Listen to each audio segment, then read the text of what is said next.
Welcome back to Guns 101, our video welcome message for new gun owners. It's brought to you by the Self-Defense Radio Network. I'm Rob Morse from Self-Defense Gun Stories. My partners tonight are Amanda Suffolk from Eye on the Target Radio, and the guy doing the heavy tech lifting behind the curtain is Paul Lathrop from the Polite Society podcast. We're lucky to have a friend with us again tonight. She's a podcaster and assistant instructor at KR Training. Tracy Thronburg, you were going to talk about safety for these people that said, I really needed a gun, I brought it home, and now we can't get her into your classes quite yet. What do they need to know, Tracy? Thanks for having me. Thank y'all for taking the first step in being responsible for your own self-defense and your own protection. Kudos to y'all. Thank you for watching the Guns 101 videos. So let's spend a few minutes talking about safe gun handling and what does safe gun handling mean. We use Colonel Jeff Cooper's 4 rules for modern safe gun handling techniques. And those are, number 1, we treat all guns as if they're loaded. Why is that important? Because all it takes is one time for something bad to happen. We don't get do-overs.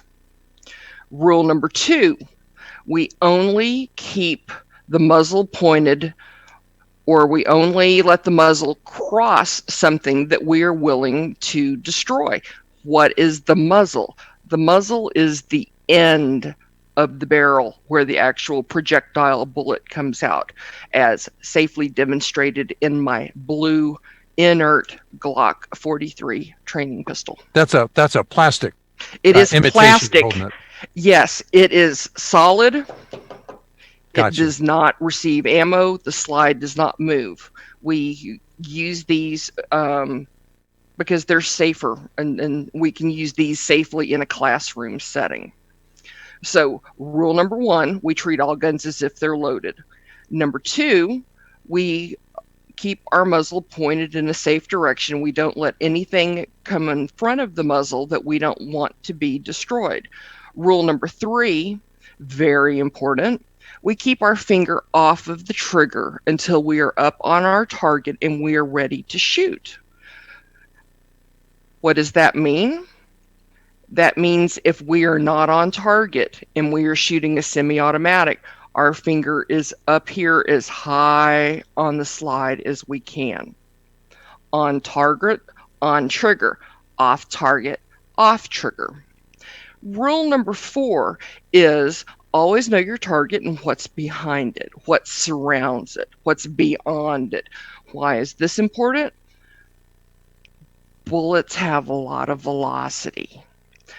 They're not all the same, but the bullet is going to go until it either runs out of energy or it hits something with enough mass to stop it.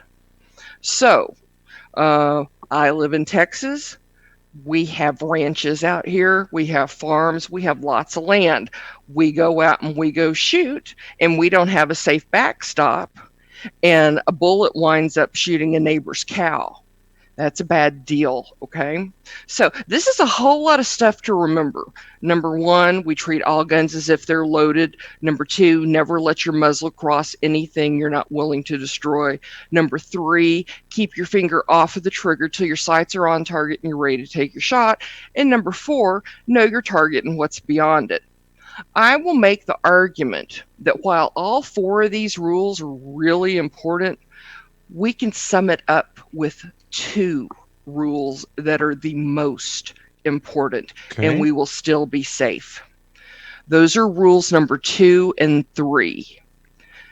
Never let your muzzle cover anything you are not willing to destroy. Number 3, keep your finger off the trigger till your sights are on target and you are ready to take your shot. All of them are important. Those, in my humble opinion, are the 2 most important. And you know, guys, this doesn't matter if we're talking about a semi-automatic, a revolver, a BB gun, airsoft, anything. it applies to firearms in general. Thanks. Okay. What? Sure. I have a question. Sure. We're talking for new students who may never have shot a gun. You're giving them those 4 safety rules. You're an experienced firearms instructor. You're one of And Chief Range Safety Officer. You're what? Chief RSO? Chief Range Safety Officer. You've instructed me. You've been a competitor. I don't know if you're active right now. And you still follow those 4 rules? Absolutely, positively. When you have a gun in your hand, the house can be burning down. I don't care. I have a gun in my hand.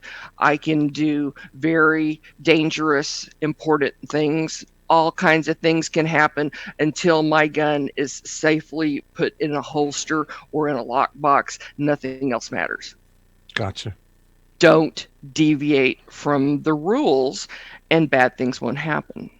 Oh, and that makes so much sense. And when you look at it, the 4 rules are there, and they're made to where even if you break one, the other ones will keep you safe. It's when you get fast and loose with them. So if you respect them all and have a slight slip up, you're still good. If you don't respect them and think that, oh, well, now that I know them, I'm good, it's a problem, and it potentially could be a life-threatening, a life-ending problem. So complacency kills. Yeah, no, that's such a good point. So knowing the safety rules, following the safety rules, respecting the safety rules, no matter what level you're at, and you're at a pretty high level in RSO and instructor and training and competitor, and yet you follow them every day, every time. Every day, every time. Okay. Tracy Thronburg, and check her out. There's more videos in Guns 101 series with Tracy, and check out the Polite Society podcast. She's on there a lot.